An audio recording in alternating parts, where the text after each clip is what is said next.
Sebelumnya, saudara, perang Timur Tengah memanas usai Presiden Amerika Serikat Donald Trump mengultimatum Iran untuk membuka Selat Hormuz dalam 48 jam. Jika tidak, maka Amerika Serikat mengancam akan menyerang jaringan listrik Teheran.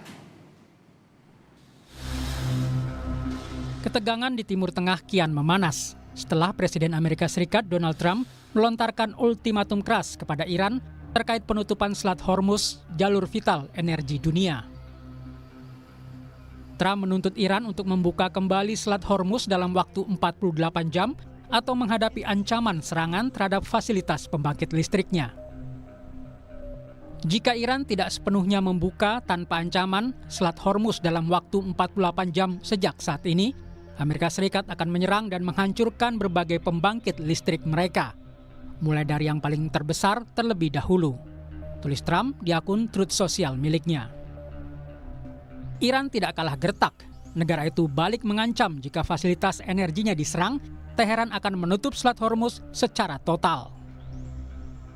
تهدید کرده است که اگر ایران تنگه هرمز را باز نکند نیروگاه‌های ایران را هدف قرار خواهد داد.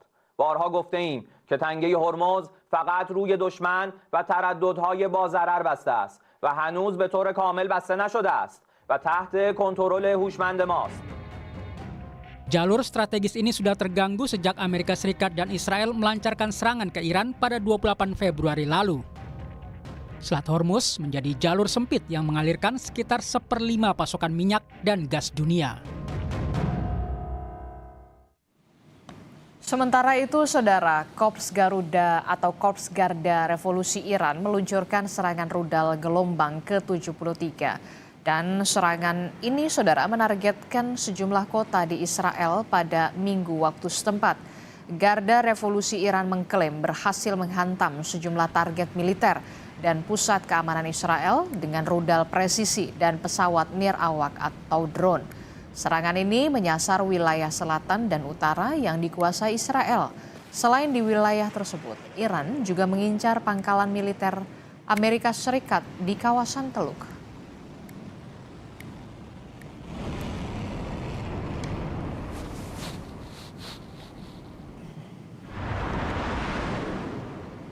Rudal dan juga drone Iran diarahkan ke pangkalan udara Amerika Serikat Al-Minhad dan Al-Laih Shalem di Uni Emirat Arab dan Kuwait.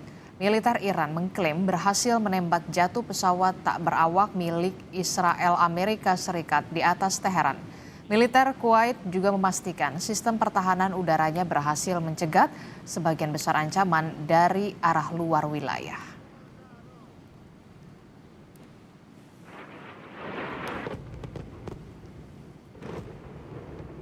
Di sisi lain, serangan udara Israel menghantam jembatan Al-Kashmiyah di atas Sungai Litani, Lebanon Selatan. Serangan ini untuk mencegah akses Hizbullah ke wilayah itu. Serangan udara diluncurkan usai Menteri Pertahanan Israel memerintahkan peningkatan operasi militer untuk menghancurkan pemukiman di perbatasan Lebanon. Israel menyebut serangan ini untuk mencegah akses Hizbullah ke Lebanon Selatan. Jembatan Al-Kashmiyah merupakan salah satu penyeberangan terpenting di Lebanon Selatan. Lebih lengkap soal dinamika perang di Timur Tengah, kita akan tanyakan kepada pengamat Timur Tengah dari Universitas Padjadjaran. Telah bergabung bersama kami melalui sambungan daring, ada Dina Sulaiman dan juga ada Stanislaus Rianta yang merupakan pengamat intelijen dan keamanan dari Universitas Indonesia. Selamat pagi Bu Dina dan juga Pak Stanis. Assalamualaikum. Selamat pagi. Waalaikumsalam, selamat pagi. Ya, saya ingin tanya dulu ke Bu Dina. Bu Dina, kalau kita lihat kan Trump sudah secara gamblang melakukan menuliskan begitu ya di media sosialnya bahwa akan memberhentikan sementara selama lima hari untuk tidak menyerang Iran begitu. Apa yang kemudian ingin disampaikan kepada dunia terkait dengan tulisan Trump ini dan bagaimana pula kemudian negara Iran menanggapinya soal ini? Karena Trump mengklaim saat ini tengah melakukan komunikasi yang cukup intens dan bagus serta baik dengan negara Iran. Iya, baik. Terima kasih Mbak Adisti. Kalau kita lihat, Trump ini kan memberikan pernyataannya bahwa dia menunda sampai 5 hari dan mengklaim sedang ada perundingan itu di Senin pagi ya. Dan kemudian dengan cepat harga saham di Wall Street naik, kemudian harga minyak juga sempat turun. Tapi nggak lama kemudian kan Iran memang sudah langsung ya memberikan pernyataan, sama sekali tidak ada pembicaraan baik langsung maupun tidak langsung terkait negosiasi atau apapun itu dengan Amerika Serikat. Dan mereka tetap menyatakan akan terus melakukan perlawanan.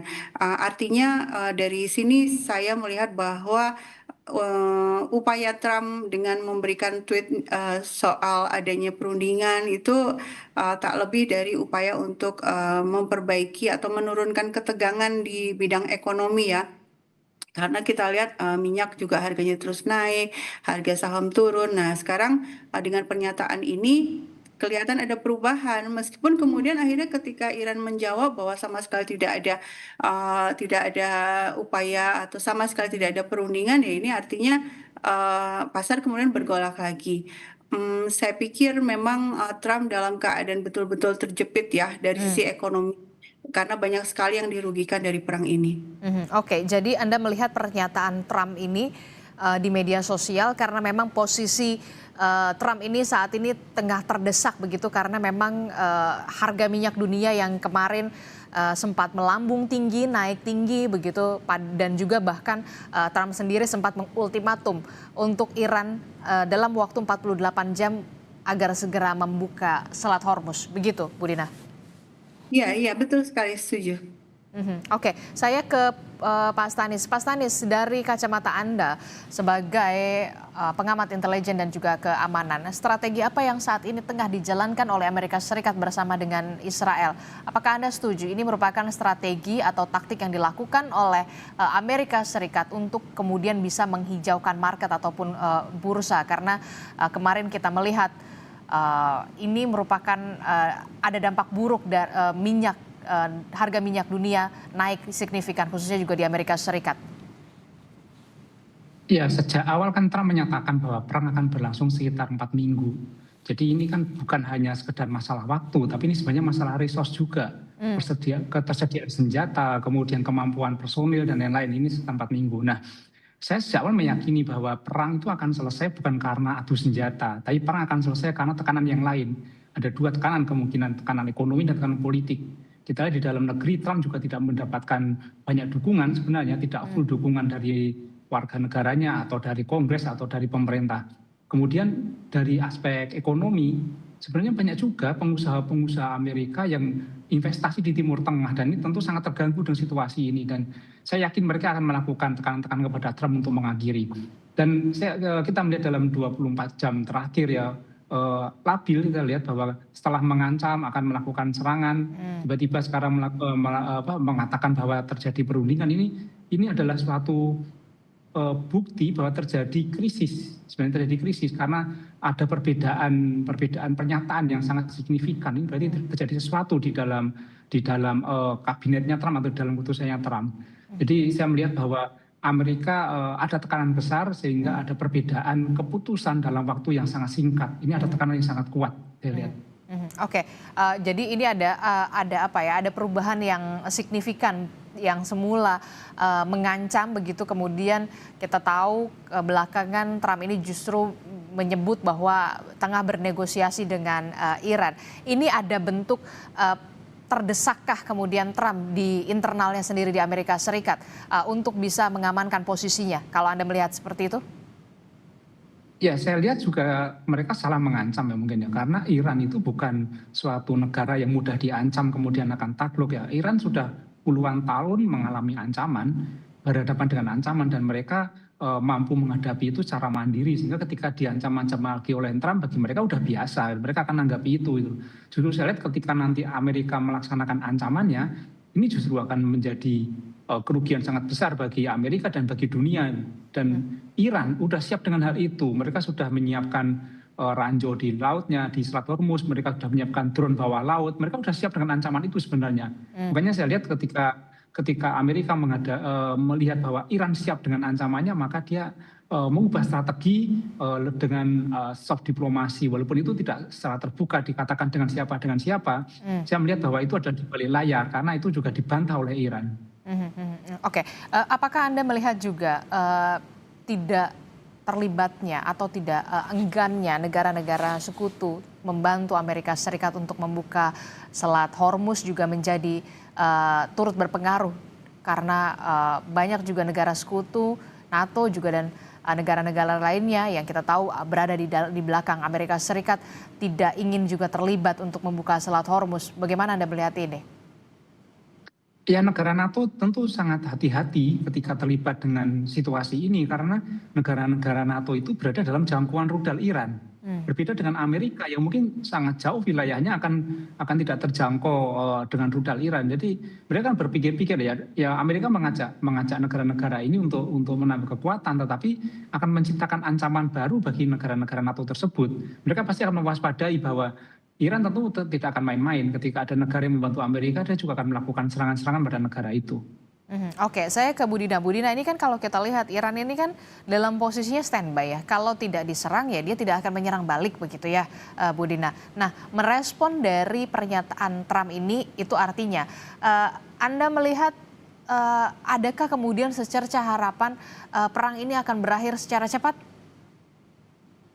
Ya, begini, kalau pihak Iran saya pikir sudah berkali-kali ya, ini pemerintah Iran, Menlunya dan para pejabat IRGC itu mengatakan yang mereka inginkan adalah penghentian perang, bukan gencatan senjata. Kalau gencatan senjata, kemudian ada penghentian perang secara sementara dan kemudian nanti pasti akan ada serangan lagi. Jadi tidak ada jaminan keamanan untuk Iran. Karena itu yang diinginkan Iran adalah penghentian perang dan jaminan keamanan 100%. Artinya apa? Jaminan keamanan 100% artinya tidak boleh lagi ada tentara Amerika Serikat di kawasan. Itu yang diinginkan oleh Iran. Nah, mungkin pertanyaannya apakah mungkin Amerika Serikat mau keluar dari kawasan?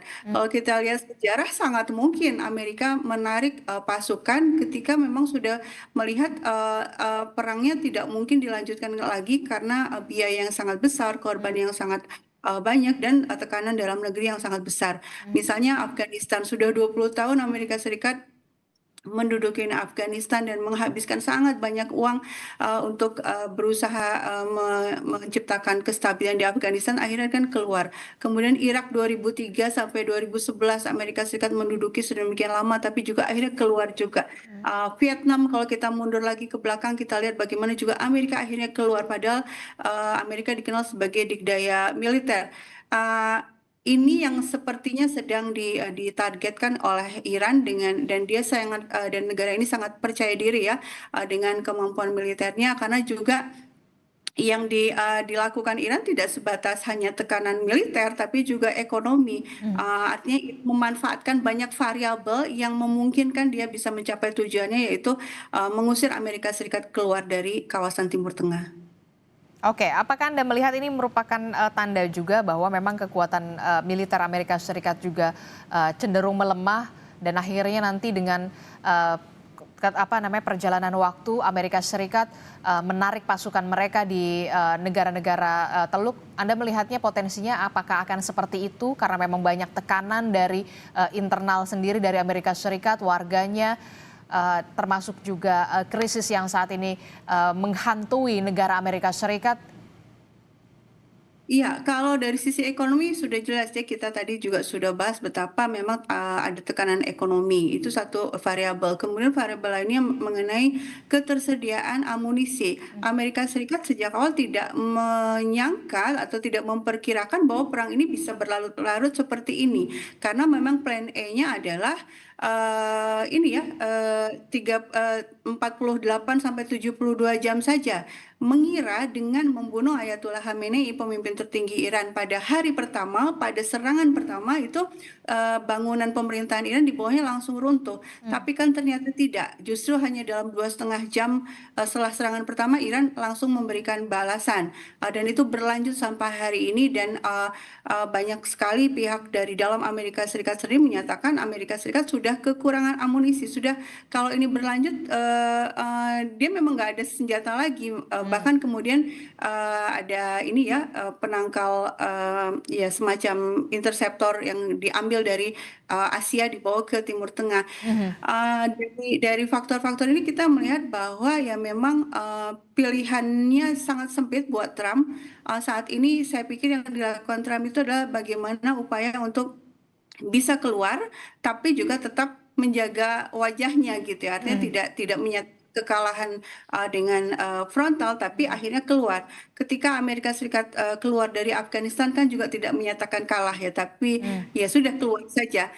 Saya pikir kemungkinannya besar dengan situasi yang saat ini, apalagi tadi sudah disampaikan bahwa banyak sekutu-sekutu Amerika Serikat yang merasa terbebani sangat berat ya oleh situasi yang ada. Kalau berlarut-larut, semua akan merasakan dampak yang besar, sehingga ya tekanan terhadap Amerika itu datang dari berbagai sisi, internal maupun eksternal. Oke, saya ke Pak Stanis. Pak Stanis, Anda setuju ini merupakan bukti bahwa Amerika Serikat, kekuatan militer Amerika Serikat ini sudah perlahan melemah begitu, amunisinya sudah mulai berkurang begitu ya, karena memang harga minyak juga semakin tinggi begitu di Amerika Serikat sendiri, termasuk juga nantinya dengan berjalannya waktu Amerika Serikat akan menarik pasukan mereka. Ya, saya kira Amerika Serikat agak gegabah, ceroboh ketika merencanakan perang dengan Iran ini. Mereka terlena dengan serangan ke Venezuela yang 1 hari selesai itu. Iran karakteristiknya beda. Ketika Amerika membunuh pemimpinnya, Iran bukan semakin lemah, tapi justru malah mereka mempunyai kekuatan untuk membalas, sehingga tidak makin lemah. Tapi saya setuju dengan Budina, justru mereka melancarkan balasan-balasan yang sangat kuat gitu loh. Nah, hitung-hitungan senjata memang banyak pakar yang mengatakan hanya cukup untuk 4 minggu. Makanya Trump mengatakan perang akan berlangsung selama 4 minggu. Nah, ketika dalam minggu ketiga tidak ada tanda-tanda kekalahan dari Iran, sementara tekanan politik semakin kuat, tekanan ekonomi semakin kuat, maka Amerika harus menggunakan cara lain, bukan perang senjata, tapi mungkin pushprop namanya, perang secara propaganda. Ini sudah dilakukan. Tetapi pushprop, Iran lebih menang. Karena dia menguasai Selat Hormuz yang itu menjadi salah satu titik pusat jalur transportasi perdagangan dunia. Jadi pushprop itu perlawanan tidak hanya dengan senjata, tapi dengan faktor lain, ekonomi misalnya. Dan Iran memenangkan ini. Mau nggak mau maka Trump menggunakan cara-cara yang lebih persuasif, walaupun itu tidak diakui Iran. Tapi ini saya melihat bahwa ini adalah tanda-tanda berakhirnya perang, bahwa berganti-ganti model dengan dinamika yang ada, ini menunjukkan bahwa sebenarnya ini adalah cara escape untuk menghentikan perang tanpa kehilangan muka. Saya sepakat Budina tadi. Oke, jadi ini adalah strategi Amerika Serikat untuk kemudian perlahan-lahan untuk bisa mengakhiri perang. Anda melihat tanda-tanda ini akan berakhir tidak akan lama lagi atau seperti apa kalau melihat dari pernyataan Trump dan termasuk juga apa yang saat ini dilakukan oleh Amerika Serikat? Ya, saya melihat resource-nya mungkin ready untuk 4 minggu ya. Jadi ketika ini sudah 3 minggu, mungkin dalam waktu 1 minggu ini sudah terjadi langkah-langkah lain yang tidak menggunakan senjata, sehingga nanti ketika pas 4 minggu atau 1 minggu ke depan itu perang akan berhenti, minimal sudah tidak ada serangan-serangan, tinggal serangan-serangan sporadis saja, dan saya duga serangannya hanya akan berfokus pada 2 titik, yaitu Iran menyerang Israel, Israel menyerang Iran, di situ saja. Oke, kalau menurut Bung Stanis ini paling tidak 1 pekan ke depan begitu ya. Nah, kalau menurut Budina sendiri bagaimana Anda melihat ini? Iya, saya pikir ini ya, dari sisi bahwa ketika Amerika Serikat perlu melakukan serangan ke Iran kan berarti butuh pangkalan militer. Nah, sekarang pangkalan militer di Timur Tengah, di berbagai negara Teluk itu kan sudah betul-betul diserang ya oleh Iran, sehingga dan kapal perangnya Amerika Serikat juga sudah mundur dari Timur Tengah, meskipun dikabarkan akan ada lagi kapal perang yang datang.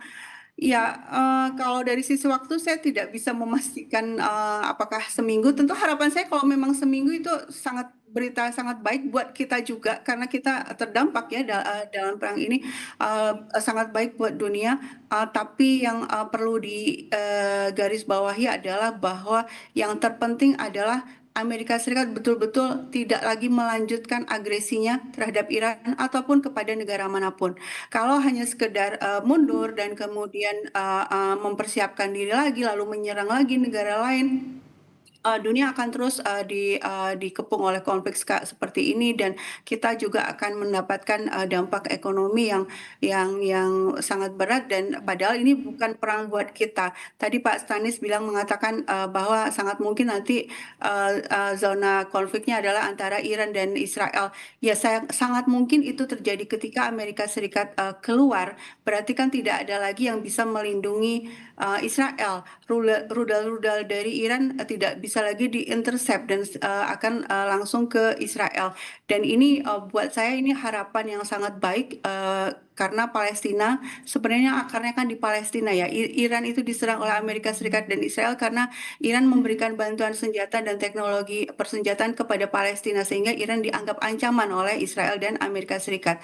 Nah, ketika Amerika Serikat semakin melemah bahkan keluar dari kawasan, tentu yang dihadapi oleh Israel ya memang head to head adalah Iran dan para pejuang Palestina sendiri. Dan itu akan bisa mencapai apa yang diharapkan oleh sangat banyak orang ya, bahwa Palestina bisa terbebas dari penjajahan Israel. Oke, kita berharap tentu saja ini bukan hanya soal penghentian sementara selama 5 hari, tapi kemudian ini benar-benar harus dihentikan demi kemanusiaan begitu ya. Tidak ada lagi positif yang bisa kita ambil dari hal semacam ini.